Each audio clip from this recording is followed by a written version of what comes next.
ഇന്നൊരു വാഴയുടെ കഥയാണ് കേട്ടോ ഞാൻ നിങ്ങളോട് പറയാൻ പോകുന്നത്. എല്ലാ ആവശ്യങ്ങൾക്കും നമുക്ക് വാഴയില വേണം. എന്നാൽ വാഴ വീട്ടിലില്ല താനും. അങ്ങനെ ഇരിക്കെ നമ്മുടെ ഒരു ബന്ധുവും അയൽവാസിയായ നാമൻ ചേട്ടനോട് എനിക്കൊരു വാഴക്കണ്ണ് വേണമെന്ന് ഞാൻ 2 ദിവസം മുന്നേ പറഞ്ഞു.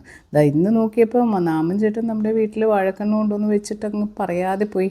ഞാൻ നോക്കിയപ്പോൾ അതവിടെ ഇരിക്കുന്നു. പിന്നെ അത് നടണ്ടേ നമ്മൾ. മണ്ണാണെങ്കിൽ നമുക്ക് ടാങ്കൊക്കെ താഴെയുള്ളത് കൊണ്ടിട്ട് മണ്ണ് അത്രയും അവൈലബിൾ അല്ല. അപ്പം ഞാനൊരു നീല ടാങ്ക് മുറിച്ചത് ഇരിപ്പുണ്ടായിരുന്നു. നമുക്ക് മാവ് നടാമെന്നൊക്കെ പറഞ്ഞ് സന്തോഷമായിട്ട് മാറ്റി വെച്ചതായിരുന്നു. അപ്പോൾ അത് പൊക്കി കൊണ്ടുപോയി ഒരു സാധനമൊക്കെ കണ്ടുപിടിച്ച് അതിനവിടെ വെച്ചിട്ടുണ്ട്. ഇനി അതിൽ മണ്ണ് നിറക്കണമല്ലോ. മോന് എക്സാം നടക്കണതുകൊണ്ട് അവന് ബുദ്ധിമുട്ടിക്കാൻ പോയില്ല. സന്തോഷേട്ടനും വീട്ടിലില്ല, ഷോപ്പിലാണ്. അപ്പോൾ ഞാൻ തന്നെ കഷ്ടപ്പെടണം. ഒന്നും നോക്കിയില്ല, രണ്ടും കൽപ്പിച്ച് മൺവെട്ടിയൊക്കെ എടുത്ത് മണ്ണങ്ങോട്ട് വെട്ടി ഇടാൻ തുടങ്ങി. അപ്പം അതിൻ്റെ ഇടയിൽ നമുക്ക് വേസ്റ്റൊക്കെ ഒരു ചെറിയ ടാങ്കിൽ നമ്മൾ വെജിറ്റബിൾ വേസ്റ്റൊക്കെ ശേഖരിക്കാറുണ്ട്. അതിൽ ചാണകമൊക്കെ ഇട്ട് അതിങ്ങനെ ചെടിച്ചട്ടിലൊക്കെ ഇത് ഇടാറുണ്ട്.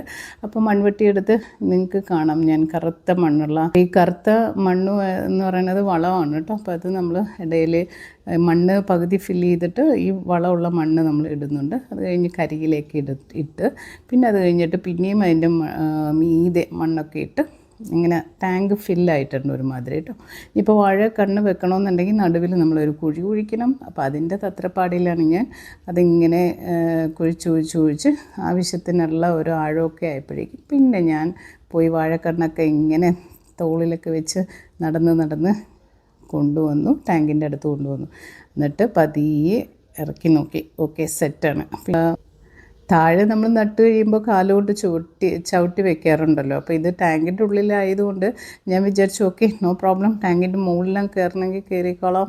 ടാങ്കിൻ്റെ മുകളിൽ കയറിയിട്ട് പിന്നെ നന്നായിട്ട് ചവിട്ടി അതൊക്കെ ഉറപ്പിച്ച് അങ്ങോട്ട് വെച്ചു. ഇതത്ര ആരോഗ്യമുള്ള വാഴ അല്ലെന്ന് അമ്മച്ചേട്ടൻ പറഞ്ഞിട്ടുണ്ടായിരുന്നു. എന്നാലും നമുക്ക് നോക്കാം. നമ്മൾ സ്നേഹം എൻ്റെ കഷ്ടപ്പാടൊക്കെ ഓർത്തിട്ട് വാഴയൊക്കെ ഒലച്ച് അങ്ങ് വന്നാലോ.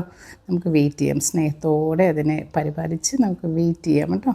നിങ്ങളെല്ലാവരും അതിൻ്റെ വിശേഷങ്ങളെയും കാണിക്കുന്നുണ്ട്. പിന്നീട് വാഴക്കുട്ടന് കുറച്ച് വെള്ളമൊക്കെ ഒഴിച്ചു കൊടുക്കുകയും വാഴക്കുട്ടൻ്റെ അരികിൽ നിന്നൊരു ഫോട്ടോ ഒക്കെ എടുത്തു കേട്ടോ. ശരി, ബൈ ബൈ, ടാറ്റാ.